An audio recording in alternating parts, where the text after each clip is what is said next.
కల్తీ లిక్కర్ పైన కఠిన చర్యలు తీసుకోవాలని వైసీపీ నేతల రాజకీయ కుట్రలను తిప్పికొట్టాలన్నారు సీఎం చంద్రబాబు. ఈ వ్యవహారంలో పలు కీలక సూచనలు కూడా చేశారు. రాజకీయ ప్రయోజనం కోసం వైసీపీ దుష్ప్రచారం చేస్తుందని, రాష్ట్రమంతటా కల్తీ లిక్కర్ అని తప్పుడు ప్రచారంతో ప్రజలను భయపెడుతుందన్నారు. జగన్ హయాంలో కల్తీ లిక్కర్తో ప్రాణాలు పోయాయని, దాన్ని కప్పిపుచ్చుకునేందుకు కూటమి ప్రభుత్వం పైన బురద జల్లుతున్నారని సీఎం చంద్రబాబు ఆగ్రహం వ్యక్తం చేశారు. వైసీపీ నేతల రాజకీయ కుట్రలను ఎప్పటికప్పుడు భగ్నం చేయాలని సూచించారు.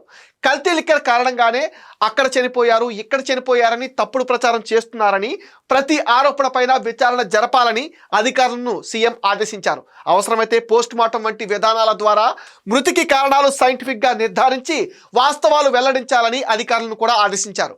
ఏది నిజమో చెప్పడంతో పాటు రాజకీయ కుట్రలో భాగంగా సహజ మరణాలపైన తప్పుడు ప్రచారాలు చేసేవారిపైన కఠిన చర్యలు తీసుకోవాలని ఆదేశించారు. సోషల్ మీడియాతో సహా ఏ మీడియాలో తప్పుడు ప్రచారం చేసినా దాన్ని చూస్తూ ఊరుకోవద్దని సీఎం చంద్రబాబు స్పష్టం చేశారు.